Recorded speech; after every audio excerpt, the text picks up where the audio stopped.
And you probably noticed I don't feel about that war the way we were told we were supposed to feel about that war, the way we were ordered and instructed by the United States government to feel about that war. You see, I tell you, my mind doesn't work that way.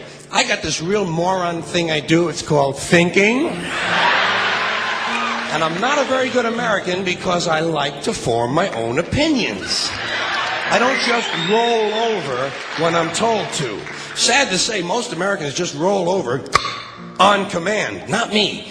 I have certain rules I live by. My first rule, I don't believe anything the government tells me. Nothing. Zero. Nope.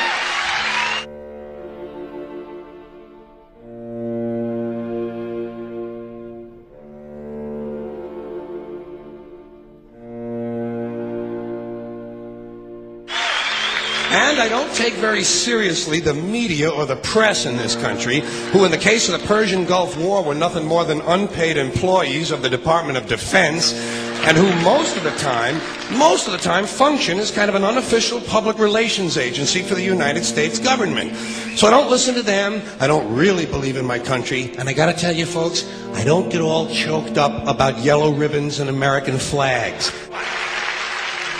Now, to balance the scale, I'd like to talk about some things that bring us together. Things that point out our similarities instead of our differences. Because that's all you ever hear about in this country is our differences. That's all the media and the politicians are ever talking about, the things that separate us, things that make us different from one another. That's the way the ruling class operates in any society. They try to divide the rest of the people. They keep the lower and the middle classes fighting with each other so that they, the rich, can run off with all the fucking money. Fairly simple thing, happens to work.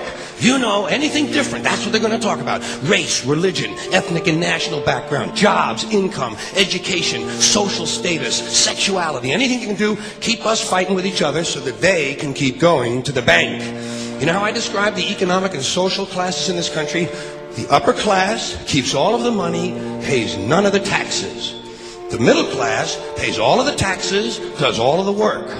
The poor are there just to scare the shit out of the middle class. Keep them showing up at those jobs.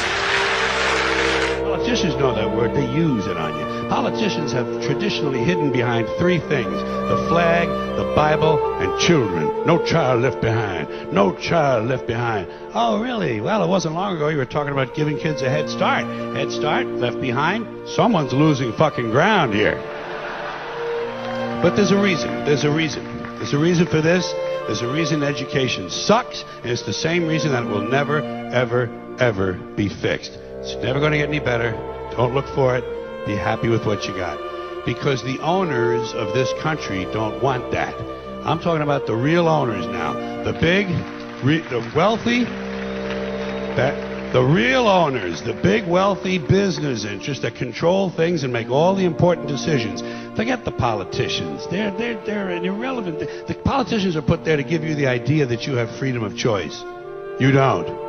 You have no choice. You have owners. They own you. They own everything. They own all the important land. They own and control the corporations. They've long since bought and paid for the Senate, the Congress, the state houses, the city halls. They got the judges in their back pockets, and they own all the big media news, all the big media companies. So they control just about all of the news and information you get to hear. They got you by the balls. They spend billions of dollars every year lobbying to get what they want.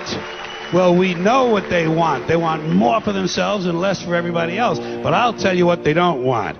They don't want a population of citizens capable of critical thinking. They don't want well-informed, well-educated people capable of critical thinking. They're not interested in that. That doesn't help them. That's against their interest. That's right. You know something? They don't want people who are smart enough to sit around the kitchen table and figure out how badly they're getting fucked by a system that threw them overboard 30 fucking years ago.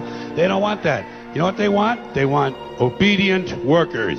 Obedient workers. People who are just smart enough to run the machines and do the paperwork, and just dumb enough to passively accept all these increasingly shittier jobs with the lower pay, the longer hours, the reduced benefits, the end of overtime, and the vanishing pension that disappears the minute you go to collect it. And now they're coming for your Social Security money. They want your fucking retirement money. They want it back. so they can give it to their criminal friends on Wall Street. And you know something? They'll get it. They'll get it all from you sooner or later, because they own this fucking place. It's a big club, and you ain't in it. You and I are not in the big club.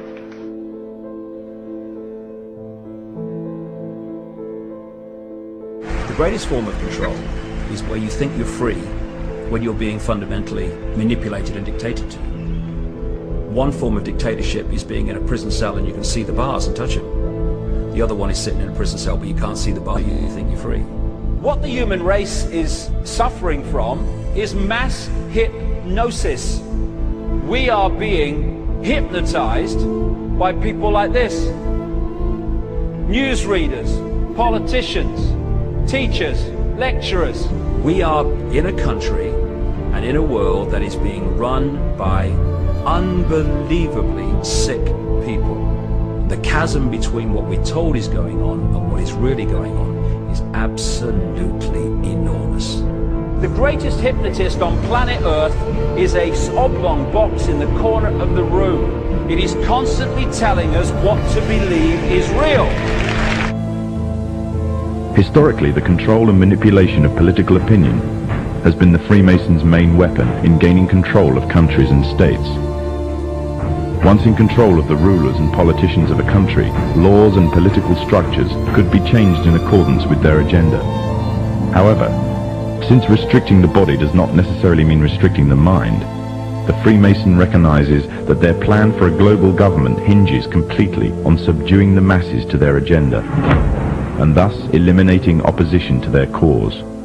And the greatest threat to their plan, posing more danger than any army or law, is the threat of a free-thinking mind. In order to eliminate this threat and to achieve their objective, the Masons have set about the boldest plan ever devised: the complete control of every aspect of human life, your life. And the weapons they are using against you are in your very homes, entertaining you and your children, and gradually indoctrinating you without you even realizing.